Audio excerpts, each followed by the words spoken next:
Opa, seja bem-vindo a mais um vídeo do Tia do Zap Podcast.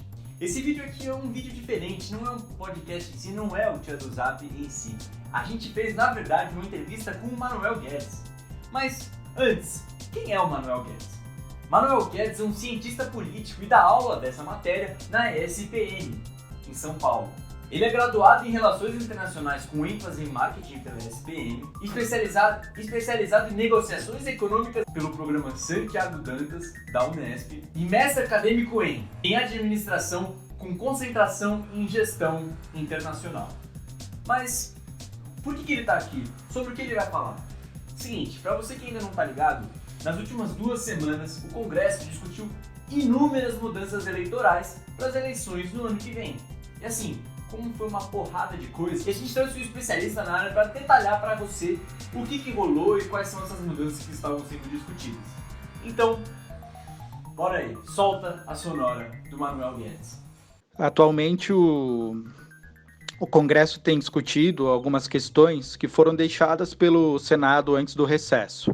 É que houve uma paralisação no mês de julho e foi direcionado um mini pacote político eleitoral, que a tendência nos próximos dias, até nos próximos meses, é que nos deparemos então com essa discussão sobre a legitimidade e a viabilidade de algumas mudanças.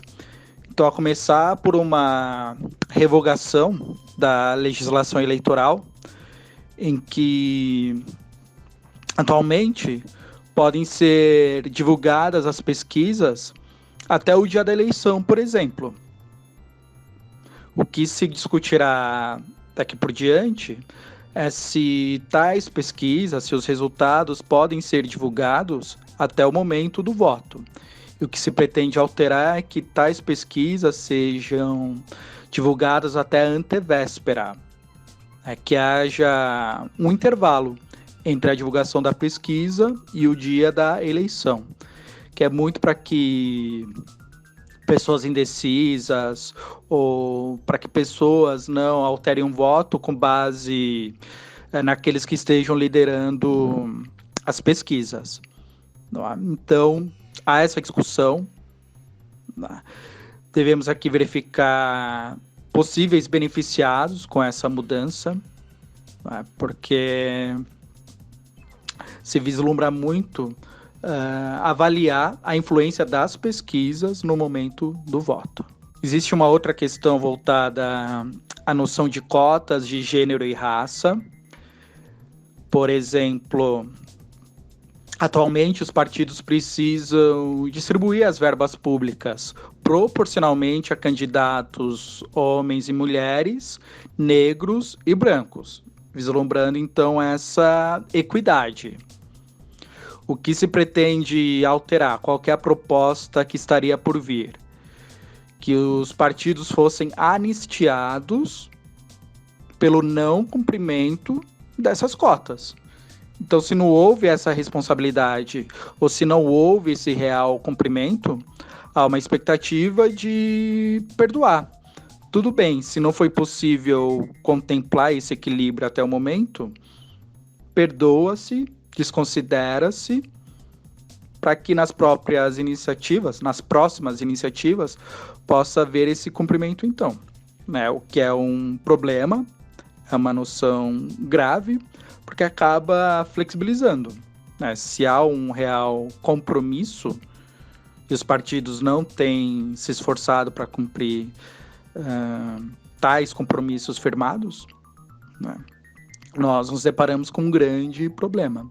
Então, para que houve realmente essa determinação do equilíbrio, do direcionamento proporcional das verbas? Para que houvesse a real condição de oportunidades, a noção igualitária das oportunidades. E essa noção da anistia é bastante problemática. Falando especificamente da cota de candidaturas femininas, que atualmente todos os partidos devem dedicar 30% das candidaturas às mulheres. Não é lançar ao menos 30% de candidatas. Qual é a mudança que se pretende? estabelecer cotas no legislativo, né? Estabelecer cotas de 18% para mulheres em 2022 e 30% de cadeiras para mulheres até 2038. Tá? Então a mudança se daria nas cadeiras legislativas de fato. Qual seria uma contrapartida? A não exigência do lançamento de 30% de candidatas. Tá? Então não haveria mais essa obrigação. No entanto, já estariam previstos 18% de cadeiras para as mulheres no Legislativo em 2022, aumentando para 30% em 2038. Há uma discussão sobre o semipresidencialismo, uma PEC que discutiria, uma proposta de emenda à Constituição, que discutiria uma possível mudança para o semipresidencialismo, que é uma espécie de parlamentarismo, mas com a realidade de que o presidente teria mais poderes concentrados em suas mãos, o que é bastante problemático por si só, ainda verificando aqui as pretensões de Bolsonaro, né? Todas as suas condutas no sentido de manter o seu poder, né? De manter-se no cargo e buscar todos os meios e alternativas para demonstrar o seu poder. Visto que no semipresidencialismo o presidente seria o chefe de Estado, ao mesmo tempo comandante das Forças Armadas, e teria o poder de dissolver o Congresso Nacional em situações extremas. Isso já impactando na realidade da divisão entre os poderes. Então essa conduta, ou essa possibilidade de dissolução do Congresso. Tá? Por sua vez, ele próprio com o poder de indicar um primeiro-ministro, que seria o chefe de governo. Então aí outra situação favorável para o presidente, que seria indicar a figura do primeiro-ministro. Tem uma outra discussão sobre o fundo partidário, que são verbas governamentais, que o critério hoje é destinar mais verbas aos partidos que tiveram melhor desempenho nas últimas eleições. Então, esse fator proporcional. No caso, os mais beneficiados seriam PSL e PT, que tiveram melhor desempenho para as eleições para a Câmara dos Deputados. Qual que seria aqui uma mudança pretendida? Atribuir mais valor para candidatas, atribuir mais valor para mulheres que foram eleitas. Tá? Então, numa tentativa de valorizar essa noção da participação feminina. Tá? Então, quanto mais mulheres eleitas, mais verba ou mais dinheiro atrelado ao fundo partidário. Outra questão bastante importante e estratégica que nós verificamos até ontem foi a realidade do voto impresso.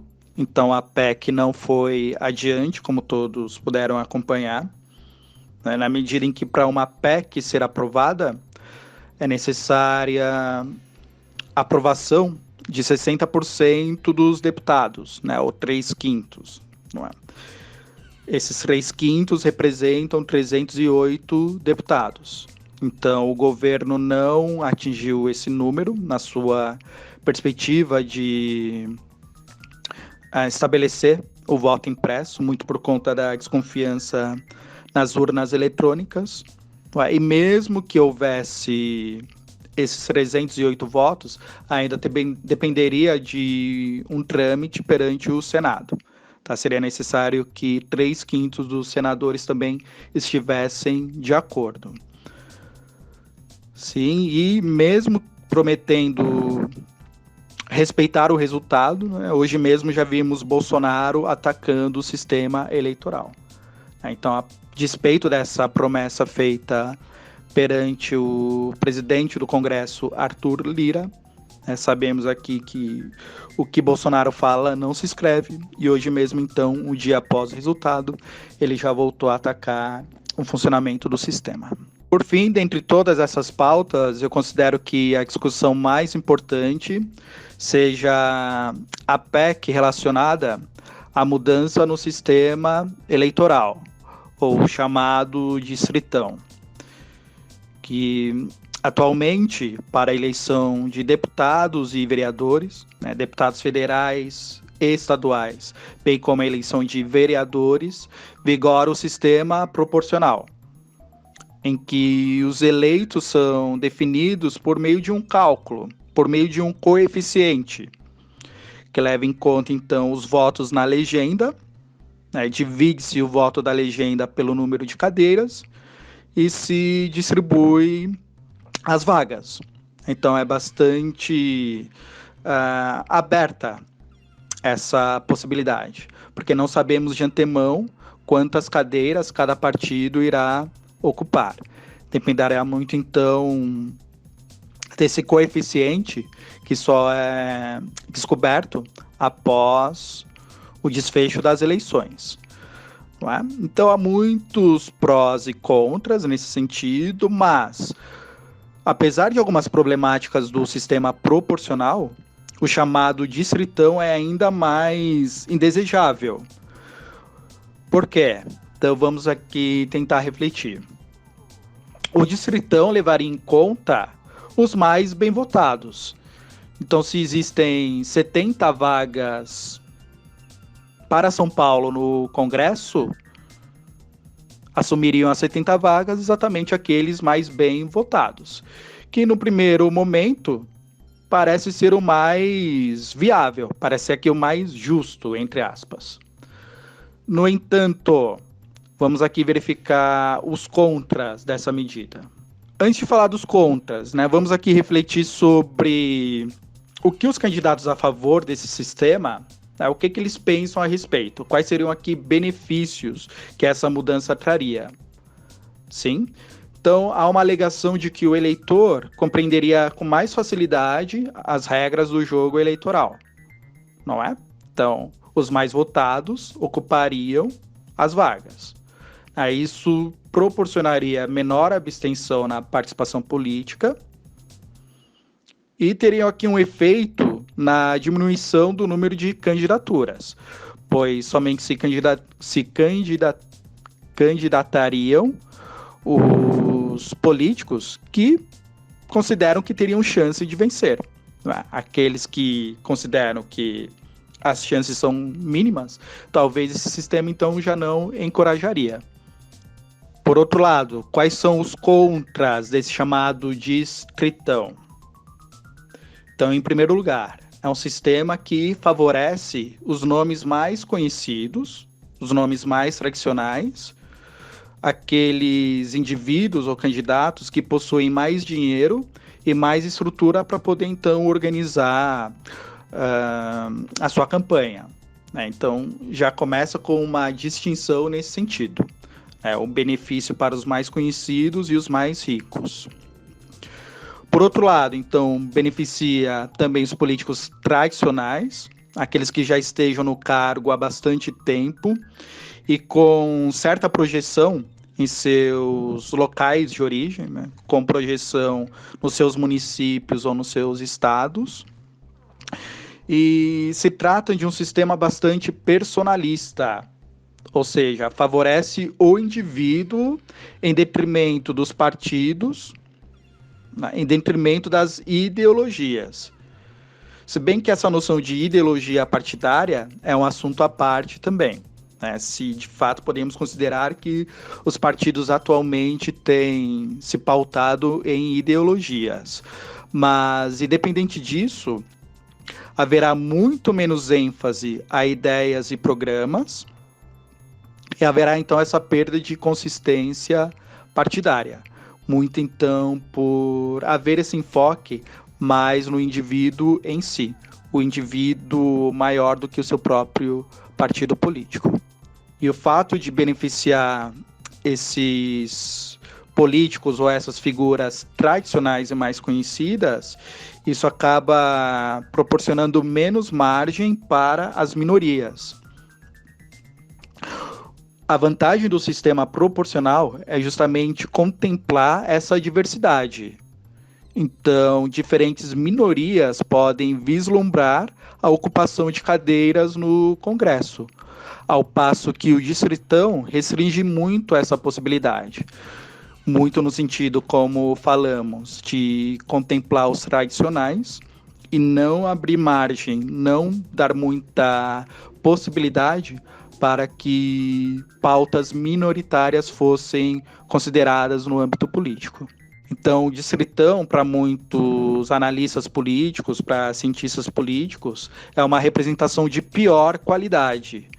Uma, porque não permite a renovação, concentra o fundo eleitoral nas mãos dos mesmos candidatos e não é boa para a democracia, né? Na medida em que é desejável que a democracia possua essa pluralidade, então há uma restrição nesse sentido, fora que é um sistema adotado por pouquíssimos países no mundo, a exemplo de Afeganistão, Jordânia e Vanuatu na Oceania.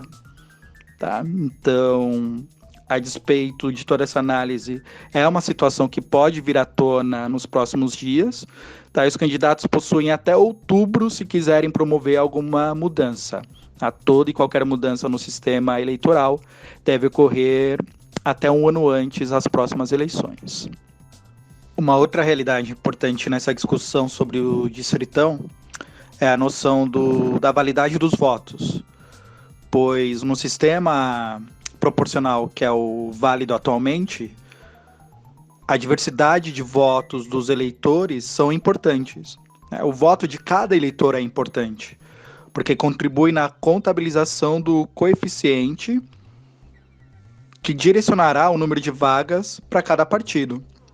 Ao passo que no distritão há essa noção de votos descartados, ou seja, se eu não votei em nenhum dos candidatos que lideraram essa campanha, se eu não votei em algum dos mais bem votados, o meu voto simplesmente é descartado, não teve importância alguma.